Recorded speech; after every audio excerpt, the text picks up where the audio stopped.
We will not be silent. A heated debate inside City Council. I stand here deeply concerned about the state of where we are as a council. How a bill condemning hate is driving a wedge between council members. This fiery explosion blowing Baltimore City's light rail out of service entirely. Somebody's not doing their job. The factors behind the suspension and how long it could last. Look at this video. A man pulls into his driveway and is carjacked in less than 30 seconds.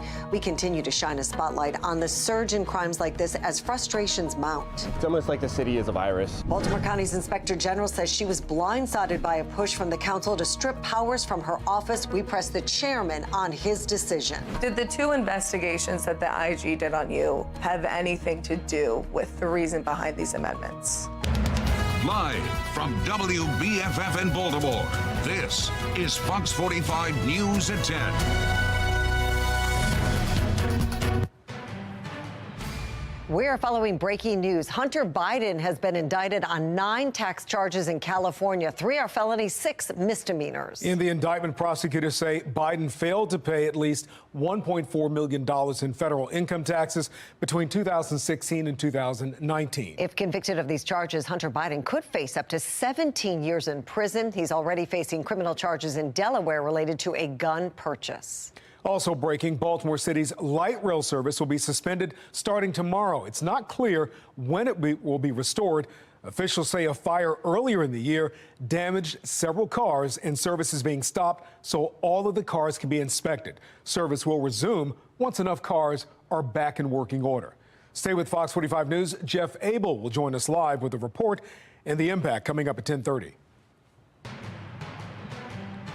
And more breaking news, this out of Albany, New York, as shots are fired inside a synagogue just hours before a service marking the first night of Hanukkah. No one was hurt, but police say that shooter yelled "Free Palestine" as he was escorted away. Thank you for joining us. I'm Kai Jackson. And I'm Mary Bubala. The attack, part of a rise in anti-Semitic incidents across our nation, putting university presidents on the hot seat and Baltimore City Council members at odds. I don't think I've ever seen us divided like this. After a heated discussion at City Hall, the council didn't pass a second resolution on the war. This resolution condemned atrocities committed against both Israelis and Palestinians, along with hate crimes against Jewish and Muslim people everywhere. We introduced this resolution today because of the thousands of Muslims that actually reached out to us and said that they were unseen and they felt unseen. That is a Baltimore issue, plain and simple. Anti-Semitism is a Baltimore issue. This failed resolution coming exactly 2 months from the initial Hamas attack on Israel. Councilman Yitzi Schleifer proposed an initial resolution on Monday, calling it a last-minute but crucial measure to condemn the initial Hamas attacks and anti-Semitism in general. The resolution failed after 4 council members abstained. In a letter the next morning, these council members defended the decision to abstain, calling the resolution incomplete by not acknowledging the innocent Palestinians killed. Those council members also say the measure was rushed through without discussion. Yitzi Schleifer pushed back on those comments. I don't really feel that there needs to be a meaningful conversation to condemn terrorism and anti-Semitism. That should be something that any of us can condemn instantly. This sends a message to anti-Semites in Baltimore that their city government is okay with them targeting Jews. And that brings us to today. Those abstaining members proposed another resolution, this time including language condemning atrocities on both sides. But different terms didn't lead to a different result, as this resolution also didn't pass. Tonight, we have team coverage on the concerns surrounding rhetoric surrounding anti-Semitism. We begin with Keith Daniels and the fiery fallout from City Hall. Keith? Well, Kai, there were rare moments witnessed at that city council meeting. One council member, Felicia Porter, visibly emotional after saying her life was actually threatened after voting against the initial resolution earlier this week. And tonight, she and other council members are simply trying to move forward after tonight's vote and tense moments. I am so sorry this is happening in our world today. At Baltimore City Hall, I stand here deeply concerned about the state of where we are as a council. A divisive day with a controversial vote. This is not typically a debate that we'll get into on this floor. Inside the council chambers Thursday, council members consider a new resolution, on the Israel-Hamas war. This conflict, I think, has felt deeply personal to a number of us. The new resolution, backed by Councilman Christopher Burnett and Ryan Dorsey, with Councilwomen Felicia Porter and Odette Ramos, the four who abstained from voting on a resolution Monday night, sponsored by Councilman Yitzi Schleifer. This is the Babayas family, Sherry and Yardane, which called to condemn the Hamas terrorist attack and anti-Semitism. They instead wanted a resolution with a different message, calling to condemn the terrorist attacks, but also condemn both anti-Semitism and Islamophobia. The last few weeks have been incredibly difficult for so many across all Baltimore communities. Before Thursday's vote, the heated exchange, beginning with Porter standing firm. We will not be silent. There have been many people in the city of Baltimore that have experienced hate, Jewish and also Islamic. This resolution also has the chutzpah to call for the release of hostages in Israel and in Gaza. I stand against hate and violence. I condemn Hamas and their actions. Our resolution does the same and also calls for a ceasefire to end the violence. This resolution says to release hostages that are being held in Israel. I've never heard that before. The first time I've ever seen that was in this resolution. Councilman Schleifer pointing out, quote, factual errors in the new resolution. There are a lot of mistakes. Still, the vote. I'm saying no. My vote is yes. In the end, the new resolution also struck down 7-5 against it, with Councilman John Bullock the only one joining the four abstainers. Every person that voted yes brought that issue into this chamber. Then, in the end, Councilman President Nick Mosby, seemingly frustrated over the long-lasting fiery exchange, with a rare, publicly seen admonishment of some council members over their actions. It's disgraceful that we're having this discussion today. We could have easily done like we've done before, supported our colleague, and come back and had unanimous support for some of the concerns that have been addressed today. And if my family member was in the Middle East or in the middle of East Baltimore, I would want you to stand up with me. That's why I voted yes, and that's why I'm voting no on this. This is not who we are. Well, we did catch up with Councilman Schleifer after tonight's vote. He called the whole ordeal surrounding these resolutions disappointing. We never believed that that would be controversial. I mean, the Jewish community has always stood alongside other communities fighting hate anytime it's appeared anywhere. And we're going to continue to do so, but it is very painful and hurtful that the first resolution that's ever failed on the City Council was one that was as simple as condemning anti-Semitism and condemning terrorism. Well, tonight they all say again they're moving forward together, busy with work for the city. Keith Daniels, Fox 45 News. Keith, thank you. Anti-Semitic incidents are on the rise across some of the top American universities, prompting a hearing with university presidents on Capitol Hill. National correspondent Kayla Gaskins explains why some schools are trying to fix their image after that hearing. Damage control efforts underway at top universities. We can and we will get this right. Following intense backlash due to their leaders telling Congress that some students calling for the genocide of Jews only violate their school's code of conduct sometimes. It is a context-dependent decision, Congresswoman. Swift, intense criticism ensued. On Wednesday morning, Pennsylvania's Democratic Governor Josh Shapiro calling McGill's comments shameful and calling for action from UPenn's board. At 12:09, Harvard's president releasing a statement attempting to clarify her comments, writing, "Calls for violence against Jews have no place at Harvard." The White House condemned the university president's response, saying any statements that advocate for the systematic murder of Jews are dangerous and revolting, and we should all stand firmly against them. And at 6:56 p.m., UPenn's President Liz Magill attempting a PR cleanup via video. I was not focused on, but I should have been, the irrefutable fact that a call for genocide of Jewish people is a call for some of the most terrible violence human beings can perpetrate. Concerns do not center on all Palestinian protests, only when demonstrators cross the line or when protesters call for an intifada, violence against the Jewish people, as they recently did at Penn and Harvard.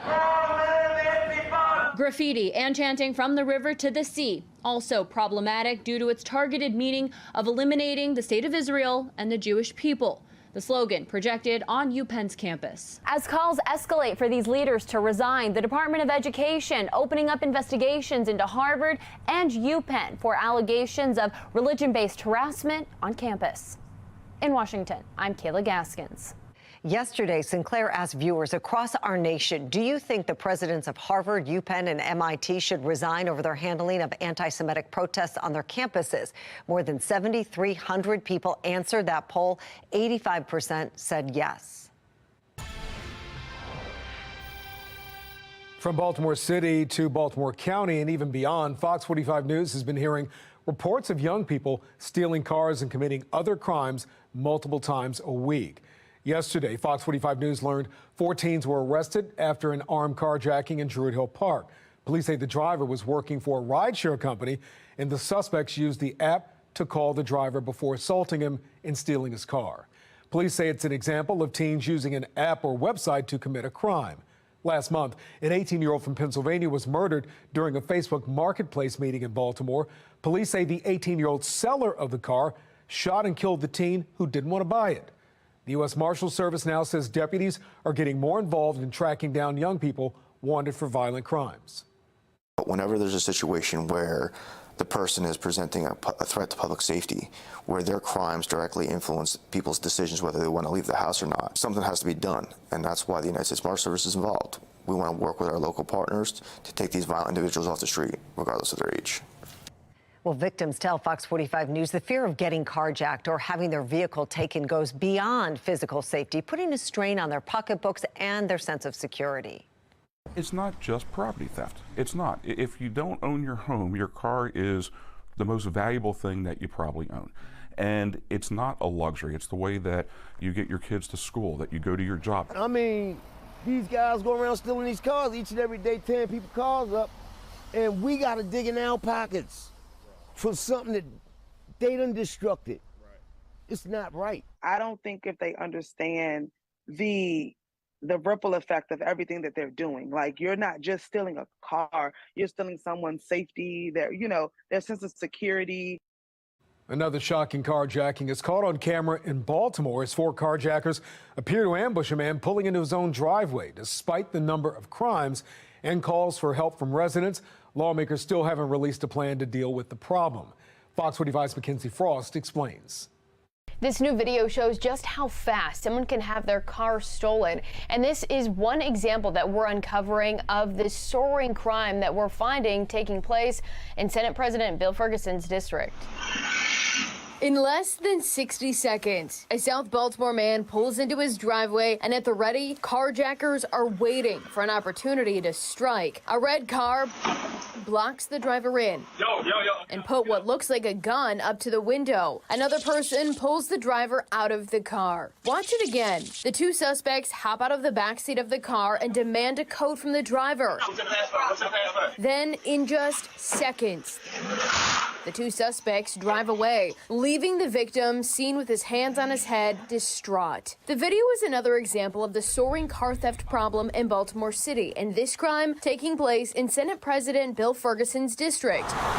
Fox 45 News digging into the data from the Mayor's Office of Neighborhood Safety and Engagement. District 46 includes communities from Federal Hill through Locust Point, Canton to Bayview, and down through Cherry Hill to Curtis Bay. From 2022 to now, car thefts increasing 166%. But in Ferguson's Patterson Park neighborhood, car thefts are up more than 380%. Property crimes up 32%, and robberies increasing 31% this year compared to last. What's very clear to me is we're going to fix this problem. The Senate president confident in lawmakers' ability to address the problem impacting communities statewide. Right now, we've got to send the message that to be very, very clear to young people, this can't continue.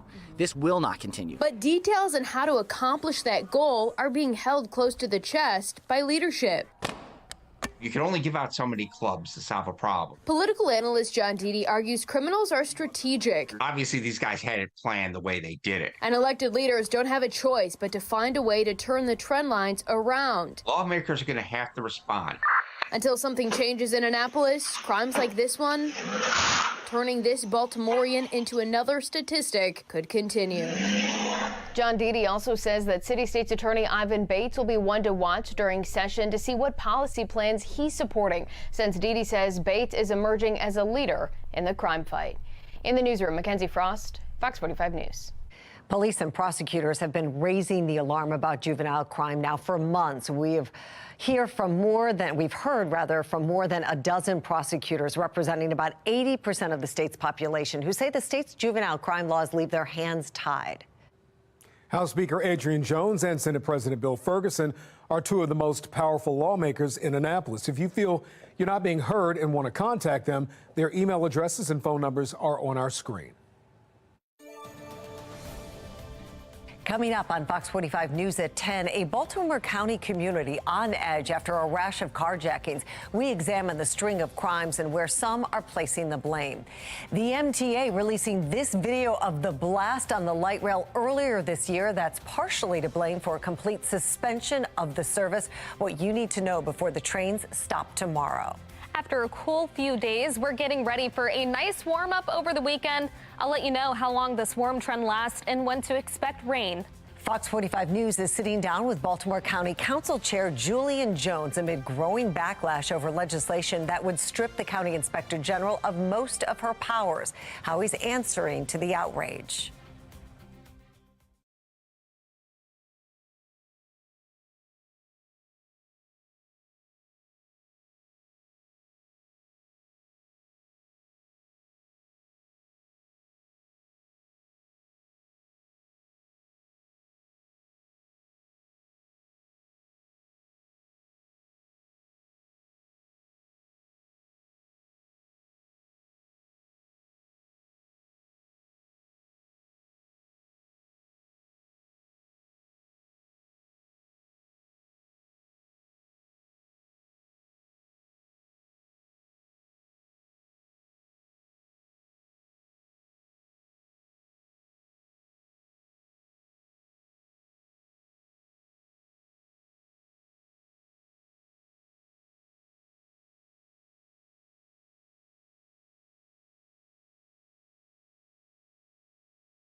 Tensions are growing in Baltimore County after the council proposes amendments to a bill that could restrict the inspector general's power. After pushback from inspector generals across the state, tonight we're hearing from the man behind the proposal, Councilman Julian Jones.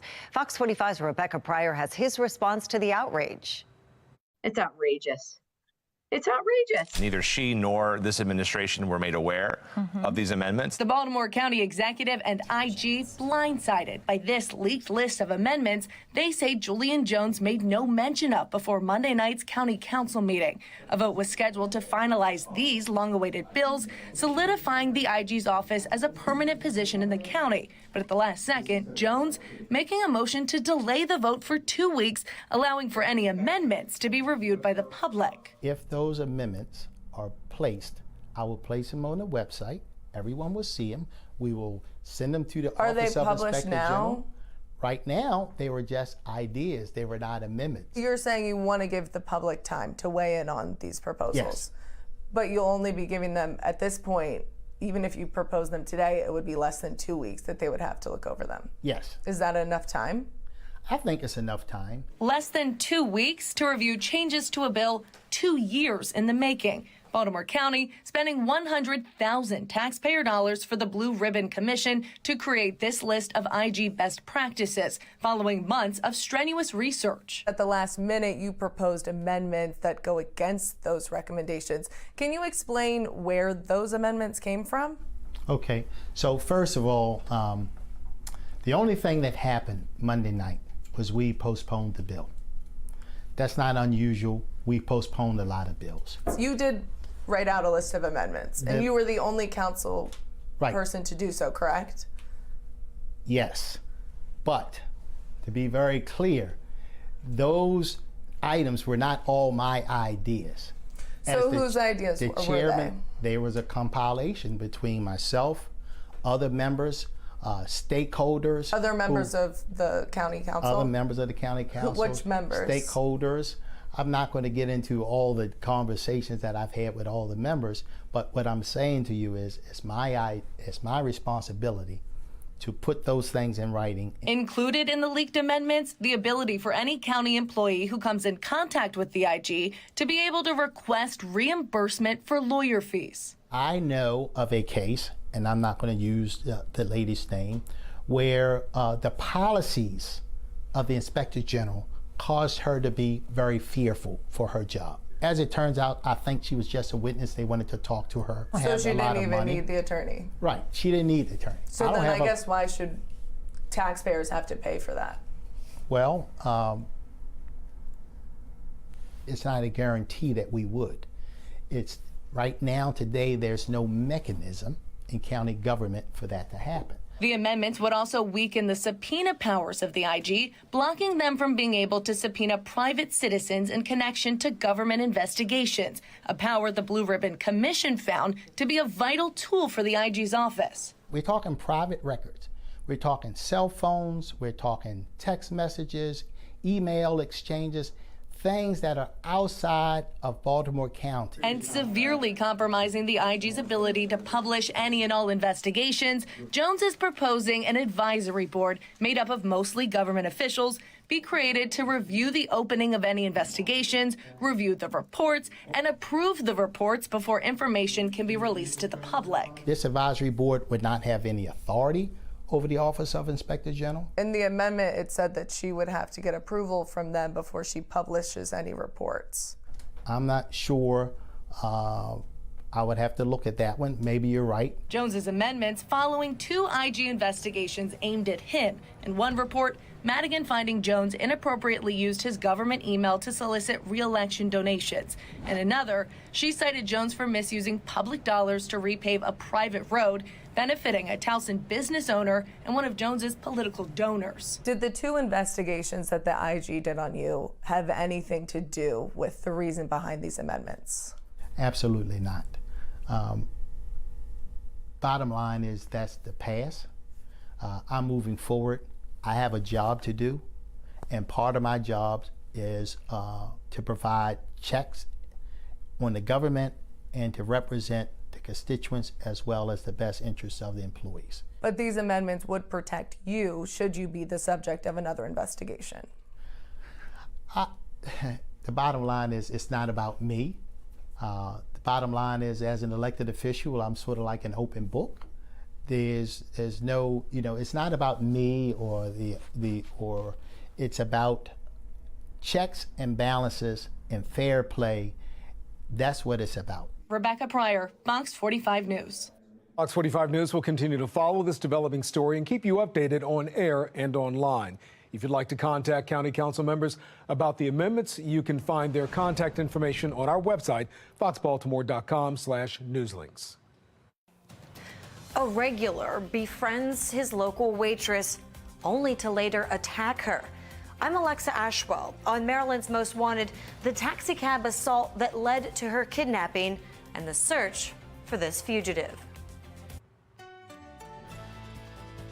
We've been dealing with chilly and cloudy days, but that trend is going to come to an end tomorrow. We're getting ready for a nice warm-up. Temperatures about 11 degrees higher than they were today. We'll reach the mid-50s. I'll let you know how long to expect the warmer temperatures and when we'll have rain in my Weather Authority forecast. Thank you, Jasmine. And a live look at Baltimore's Inner Harbor as we go to a break.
Tonight, we are learning the 3 people killed in the Las Vegas mass shooting were faculty members at UNLV, where the shooting took place. A 4th person is still in critical condition. We're learning more about the shooter. Police say he's former professor Anthony Polito. He was a professor at East Carolina University and applied to teach at UNLV, but was rejected. Investigators say Polito had a list of targets at East Carolina and UNLV. They say he planned the attack for months. Before the shooting, police say Polito mailed 22 letters to professors across the U.S., but the content of those letters has not been released. President Biden will be in Las Vegas tomorrow and is expected to address the shooting. Safety hazards force a complete suspension of light rail service coming up. The scope of the problem and why one lawmaker says there's another issue. And a spree of car thefts hits Baltimore County, why some residents are blaming the city for the uptick.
We're following three big stories at 10:30. President Biden is pushing for more Americans to drive electric cars, but is the infrastructure keeping up? The concerns from drivers that the country can't keep up. A rash of recent carjackings has one Baltimore County community on edge. A closer look at the string of crimes and why some are pointing the finger at Baltimore City. And take a look at this fire on the light rail early this year. Because of that fire, the MTA is suspending train service and conducting a system-wide safety check. We're announcing that effective tomorrow, December 8th, service on our light rail system will be suspended. We recognize that this is a critical transit service, and this is not a decision that we've taken lightly. Well, the damage from the fire meaning the light rail doesn't have enough properly functioning cars and is forced to suspend operations until enough of them are fixed. That includes anyone who is hoping to take it to M&T Bank Stadium for the Ravens game on Sunday. That's right. Fox 45's Jeff Abel has details. Train approaching. For those riding the rails tonight, the news. What? Wait a minute. No, wait a minute. I work at the airport. Felt like the force of an emergency stop. It's crazy. So tomorrow is going to be no light rail. Oh, my goodness. Good afternoon. Effective tomorrow, December 8th, service on our light rail system will be suspended. MTA administrators announced the immediate shutdown of the city's light rail service. In the past 4 months, administrators say heavy smoke consumed 3 light rail vehicles. In October, another vehicle exploded in fire. We've discovered that high voltage conduits on our vehicles have been punctured. Train approaching. Administrators admit previous inspections did not identify the scope of the problem.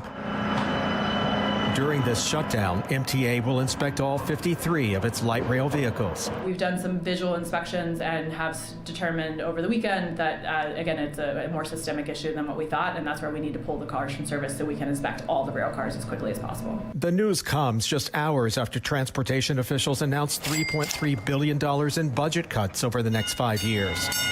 In a statement today, Senator Cory McCray questioned the cuts, writing the news further exacerbates the fact that we need to invest more in our public transit system due to failing infrastructure instead of taking away from it. Somebody's not doing their job. I mean, that it get this raggy. Many longtime riders seem hardly surprised by problems with the 30-year-old fleet. It's like every month it's something. So I hit the button to the door. This door doesn't work. I mean, every month. Train breaking down, trees and stuff falling on the tracks, and all that kind of stuff. And people getting tired of it. For now, those who rely on the rails are struggling with one big disruption. This is major. This is major. It's going to stop a lot of people from going to any job. And we're live here tonight. Starting tomorrow, the MTA will be offering free shuttle buses along this route, but admit the bus will take a far longer than the train to reach your destination. We are live. Jeff Abel, Fox 45 News. Jeff, you just mentioned the budget cuts to the Department of Transportation. It comes as Maryland faces an impending budget deficit. A report released this summer predicts Maryland will have a $1.8 billion deficit by 2028. In a speech before Maryland County leaders tonight, the governor addressed the budget cuts, saying the state has to make some hard choices to deal with a budget gap he says his administration did not create. However, Governor Larry Hogan left the state with a budget surplus. When the deficit was announced back in July, he tweeted about it, saying, quote, "I'm saddened to see Maryland return to crushing deficits. In 8 years, we turned a record deficit into a record surplus." The former governor says Maryland can do it again with fiscal responsibility. Others say the budget gap has to do with the administration's spending. Governor Moore came into office. He made a lot of campaign promises, which meant spend a lot of money in a lot of targeted areas. Well, this year, the General Assembly did that stuff. Well, let's take a look at the timeline of the deficit outlined in the report from the Department of Legislative Services. At the end of 2025, it shows the state with a $418 million deficit. In 2026, it grows to $572 million. In 2017, a $328 million deficit. But then in 2028, it skyrockets to more than $1 billion. Stay with Fox 45 News. We'll continue to follow your tax dollars and hold state leaders accountable for spending. Baltimore County Police are investigating a string of carjackings in one Dundalk community. Fox 45's Vincent Hill joins us live with more on where they're happening. Vincent. Yeah, Kai, 4 victims within 24 hours, face-to-face with an armed suspect taking their cars, and now residents want more from Baltimore County Police. On Port Ship Road in Dundalk Tuesday night around 8:30. 3140, have a call from Dundalk, Port Ship Road in reference to the carjacking. An armed carjacking, the latest to hit this otherwise quiet neighborhood.